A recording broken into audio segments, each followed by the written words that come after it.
the A part, like I said, there's just really some more word problems we're going to take a look at today, and I'll probably just table that last one just so I can give you your test back when we talk about it. Not that the last problem is not important, it is, but I want to give you a test back too. Okay, here we go. Many real-world problems involve mixing different types of substances. For example, construction workers may mix cement, gravel, and sand. Fruit juice from concentrate may involve mixing different types of juices. I know it's very exciting stuff.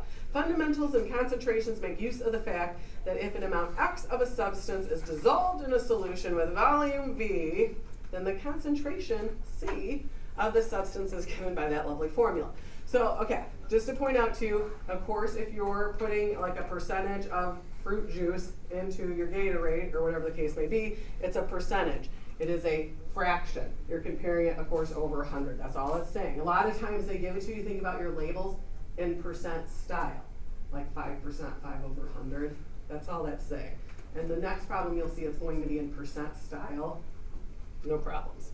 So here we go. A manufacturer of soft drinks advertises their orange soda is naturally flavored, although it only contains 5% of OJ. That seems like fraud to me, but whatever. New federal regulation stipulates that to be called a natural drink, you have to have at least 10% fruit juice. How much pure orange juice must this manufacturer add to 900 gallons of orange soda to conform the new regulation?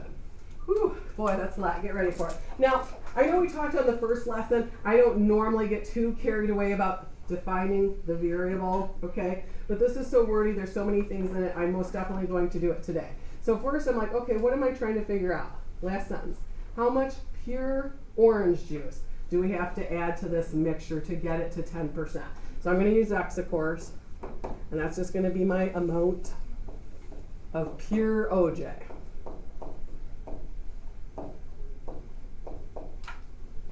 Just so we're all clear on what it is we are talking about. Now, the other thing I see that pops up in here, we have 900 gallons of it. And right now it's at 5%. It'd be a good thing to know, how many gallons of pure OJ do we have in it right now? Let's figure that out. Let's calculate that. So I have 5% of the 900 gallons of, keyword there in math, of times. So I'm just going to do a little quick, you can do it in your calculator, but I'm going to write it out. 5%, where's my 5% of 900 gallons? So I punch that in, or you can do that in your head, of course. You end up with 45. 45 gallons. And that's of our pure OJ. Just keep everything squared away. So here, next up, because the setup is the hard part. The solving the equation is not going to be that big of a deal whatsoever. It's getting it set up, of course, that is the key. So remember, define your variables, and you want to write your equation. I'm thinking about all those crazy steps to solve word problems. Then solve it, check your answer, all that good stuff. So I'm ready to write my equation. So right now, I've got my 45 gallons of pure OJ. And we want to add some more to it. I don't know how much more I'm going to add to my 45 gallons, but we're going to add some more to it. And we want our mixture to end up being 10%. We want to have at least 10% of the OJ in it. So I'm going to put 10% as a decimal. Now, remember, we're adding OJ. We're adding gallons. I don't know how many yet. That's what we're trying to figure out. We're adding gallons to our existing 900. So there is my model to solve the equation. So that's the tricky part, is writing this equation. So just, we can solve it. That's easy. So our existing 45 gallons we're starting with, we have to add some OJ because we got to get it to a 10% solution. We've got to add some OJ to get to 10%. 10% of our 900 gallons, and how much more we're going to add to it. Now I'm just going to solve. I'm going to distribute, do my good algebra here. 0.10x, that's a decimal point, that's a sloppy decimal point. 0.10 times that, 90. And then I'm just going to go through and solve for x. I know you can do it from there. I'm not going to bore you. You end up with 50. So we have to add an additional 50 gallons of pure orange juice.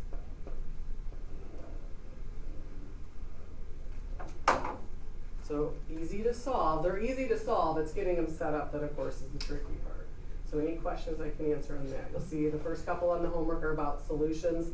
It's just different percentages and numbers. Okay, next style of problem you're going to see. Problems about time needed to do a job. Boy, these are pretty common in the world of math. When solving a problem that involves determining how long it takes several workers to complete a job, we use the fact the person or machine takes H time units to complete the task. Then in one time unit, the fraction of the task is 1 over H. So you're like, boy, that's wordy. You're like, what does this all really mean? If it takes 5 hours to mow the yard, which that makes me depressed if it takes 5 hours to mow my yard, then in 1 hour you're doing 1/5 of it.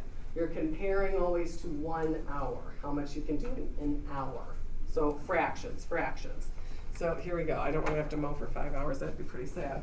Okay, because of an anticipated heavy rainstorm, the water level in a reservoir must be lowered by 1 foot.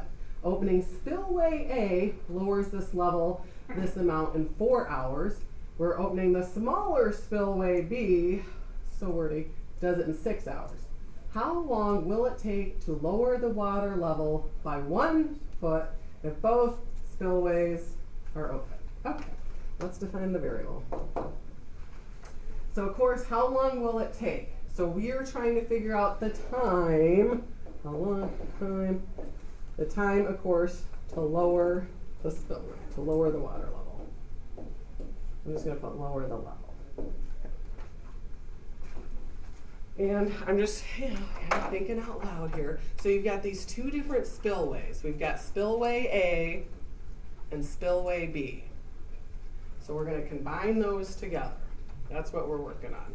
So I'm going to try to write an expression, of course, for both. So I'm reading again, I'm rereading, I'm looking for spillway A.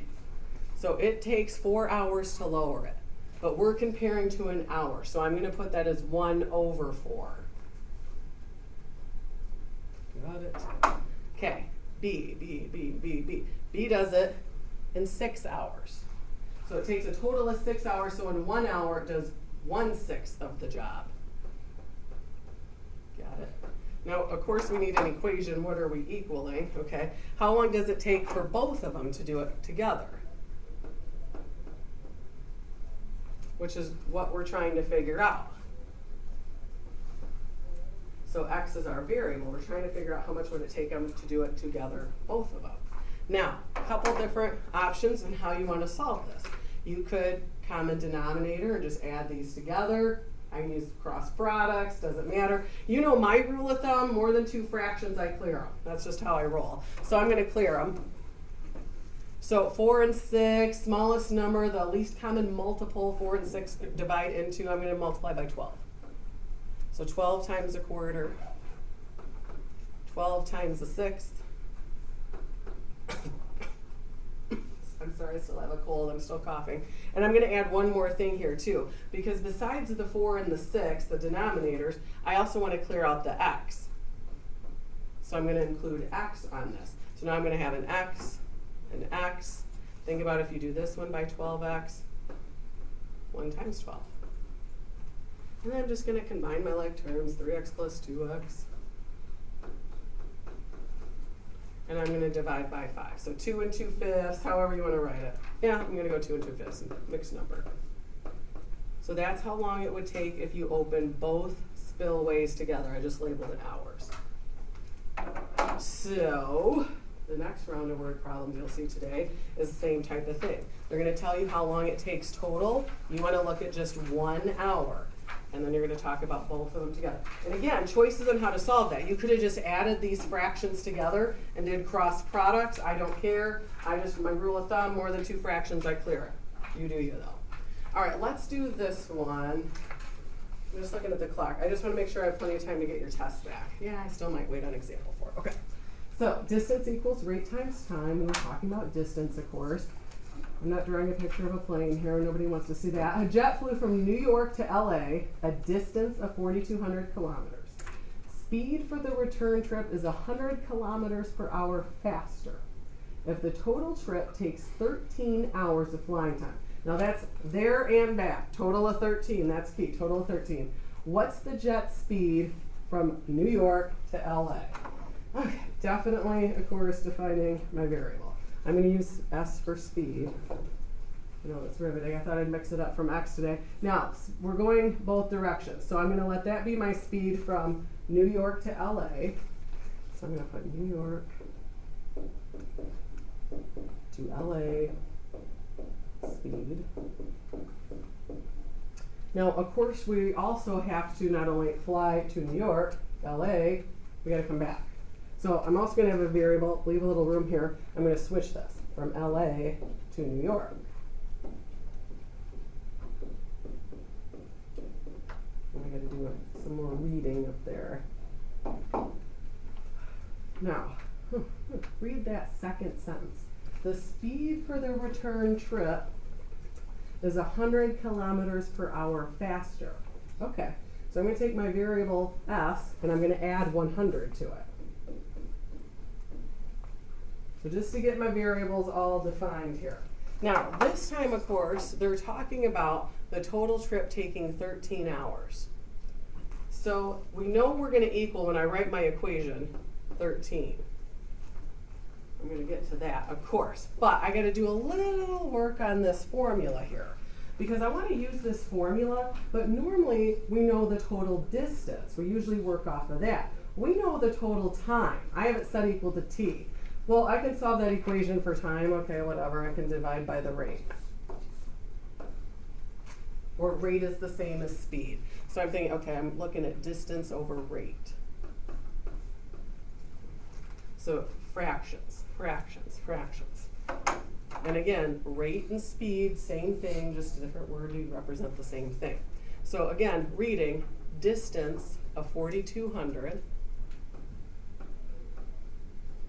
over my speed. I'm using S for speed instead of R for rate. Who cares? Same thing. Plus. So that's the way there. Okay. Now, the way back, of course, if it's 4,200 kilometers there, how many kilometers is it back? 4,200 is the same, right? But this time you're going 100 kilometers per hour faster. You must have picked up a tailwind or something to push your jet a little faster. And that should take our total of 13 hours to solve that. All right, so now we have the fun-filled mission of solving this equation. Now, you know my play. I'm going to clear out the denominators. We got a lot of fractions happening here. So I have to get rid of an s, and I have to get rid of an s plus 100. So I'm going to multiply by both things. So I'm just going to go through and distribute that to all the fractions. So the s's cancel here. So I'm going to be left with the 4,200 and the s plus 100. Yes, I'll distribute that in a minute.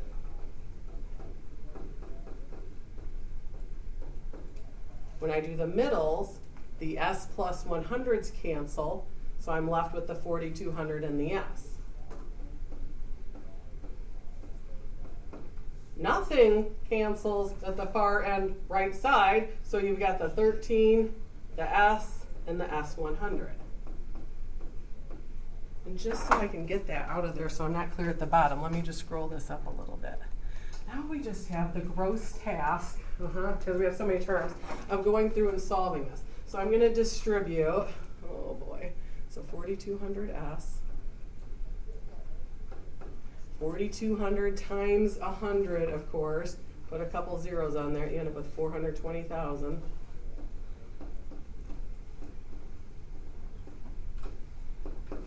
I'm going to distribute the 13s through, and I'm already cringing because I'm like, oh, geez, it's quadratic.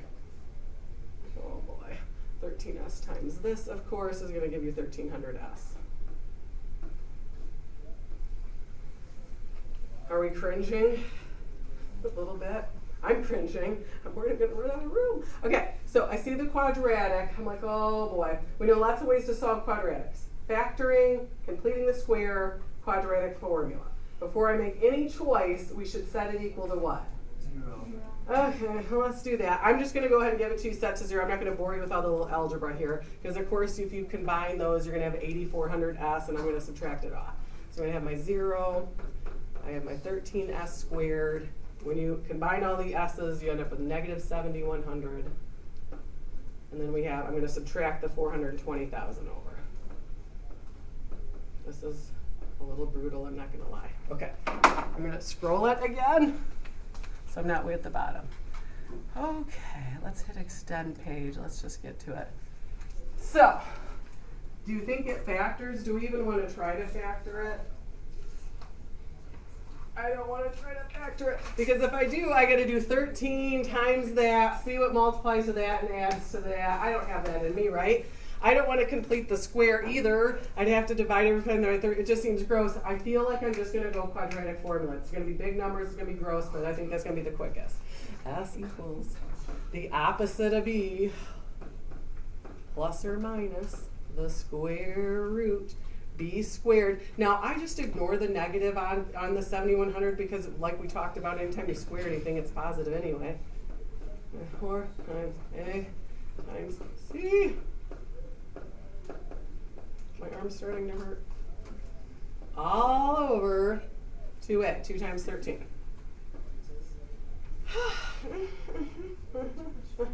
Okay, I'm going to save you of me pulling up the calculator and punching all this in. Nobody wants to watch that, my slow typing. You end up with these two answers. Are you ready? You end up with 600 and negative 53.8. And clearly, which answer am I rejecting? Yeah, because that doesn't make sense to have that for a speed. So my beautiful final magical answer, I'm going to say 600 kilometers per hour.